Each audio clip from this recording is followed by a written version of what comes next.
Illegal building ideas are things that Mojang would never add to Minecraft, so instead I have. Crafted with 4 iron ingots, the wrench can push blocks and rotate them. The measure at which it does this can be changed by right-clicking it in your inventory.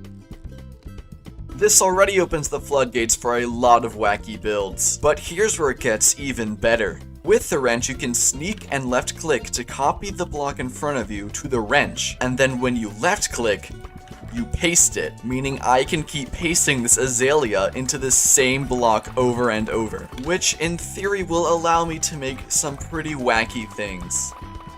Yes, the azalea wheel. And then I can copy this and then paste it more.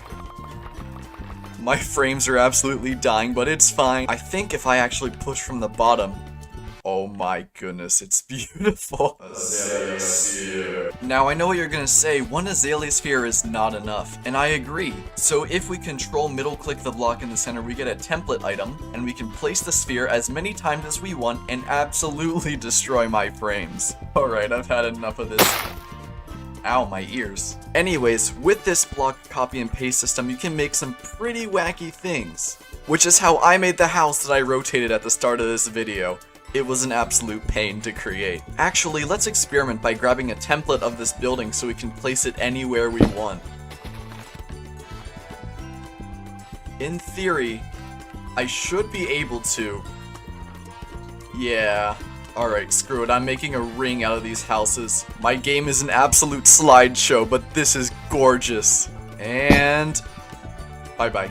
Anyways, you know what else I need to change about blocks? Their size. So I did. Crafted with iron and our favorite inflatable fish, we can make the pump, which, as you can imagine, can inflate and deflate blocks. I want to make Mojang employees cry. Oh yeah, and if you make a block go inside out, this is what happens. Hello, let me build a chair.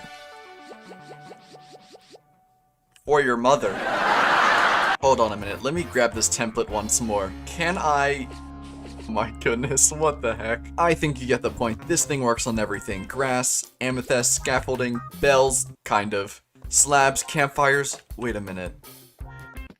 Much better. Campfires. And as you might have guessed, these scaled up blocks can be rotated, copied, and pasted all you want. Is it just me, or is there something about item frames that just make them really unpleasant to look at? Yeah, I thought so, which is why I have added the framed item frame. Extra frame, this is exactly what we need. But look, a diamond ore.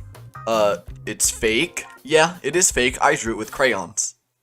No, seriously, I drew it with crayons. I added crayons to the game. Crafted with honeycomb paper and a glow ink sac, because I couldn't figure out how to make them properly work with light, you can make a crayon, which can then be dyed however you like.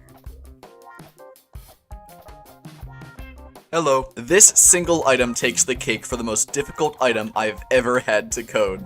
But I am really happy with how it turned out. This feature has so much potential for you to spread nice messages all throughout your world.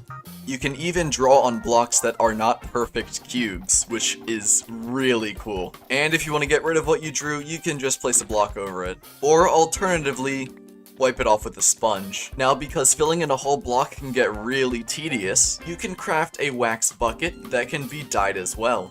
And it covers the entire face of the block you click on. This is my new Dr. Rat fan art. Thank you for your viewership until the end. This took me ages to make, and I hope to have a website set up soon so you can download the mod for yourself. Anyways, I'll leave you with one last thing. You can make them glow. Desaturate that subscribe button.